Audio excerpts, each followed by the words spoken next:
श्री जगन्नाथपुरी में सुबह सुबह ठाकुर जी के सन्मुख बड़े बड़े शीशा रख दिए जाते हैं, और शीशा रख करके जब शीशा में ठाकुर जी दिखने लगते हैं तो शीशा पे ही पानी डालते हैं, नहा लिए, जय जय स्नान है गयो शीशा में ही स्नान हो गया। अब ये भी तो एक प्रेम लक्षण है कि हम सीधे लाला है, छोटो है, रोज रोज नमावेंगे तो जुकाम है जाएगो, तो ठाकुर जी के प्रतिबिंब को स्नान करा देते हैं। पर आप लोग मत करना ऐसा, महाराज जी बता के गए थे। वैसे इतनी गर्मी हो रही है अब तो 2-2 3-3 बार लोग नहा लेते हैं, पर कई सर्दियों में कहीं ऐसा करो शीशा पे जाके हो गए स्नान। जगन्नाथ जी भी तो ऐसे नहाते हैं, हम भी ऐसे नहा के चले जाएंगे? नहीं, ऐसा नहीं करना। सीधी बात, हम क्या समझाना चाहते हैं? केवल भक्ति करने वाला धार्मिक है, नियम का पालन करने वाला धार्मिक है।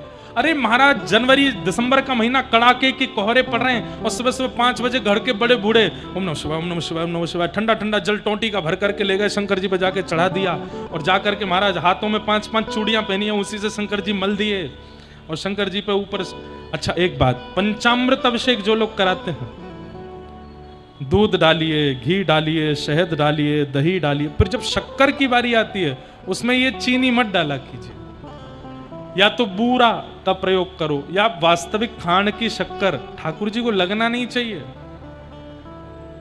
मैं भी कहीं कभी कभी जाता हूं तो शक्कर होती है ना, वो चीनी होती है, तो मैं कहता हूं एक ही दे दीजिए, मुझे पूरी मत नहीं चढ़ानी। बोले ये तो विधान है। मैंने कहा इसका विधान नहीं है। अरे विचार तो करो, उनके भी आंख नाक मुंह है।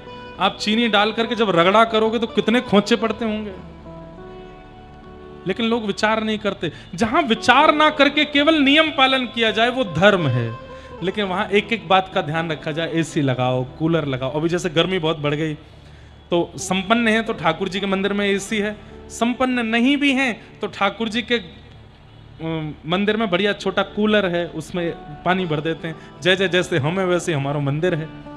और संपन्नता उसमें भी कमी है तो बढ़िया खस मंगा लो। बहुत बढ़िया उपाय बता रहे हैं, खस मंगाओ और खस की बढ़िया टाट बनाओ, ऐसे ऊपर ऐसे मंदिर जो हो उसमें खस की टाट में ठाकुर जी को गीला खस कर दो, बिल्कुल पंखे वगैरह सब बंद कर दो, और खस की टाट में बढ़िया इत्र लगा के गीला करके ठाकुर जी को बैठा दो। और वो एक दुकान पे मिल जाएगा, फुसफुस वाला आता है ना पानी, उसमें भरा रहता है, उसमें पानी भर के 1-8 घंटे में उसमें खस की टाट में ऐसे फुसफुस कर दिया करो, ठंडी रहती है ठाकुर जी को। ये क्या है? ये प्रेम लक्षणा भक्ति है। इसमें क्या होता है? ये परम धर्म है। सवई पुंसाम परो धर्मो यतो भक्तिर अदोक्षजे। अदोक्षज भगवान की प्रेम लक्षणा भक्ति करने वाला भक्त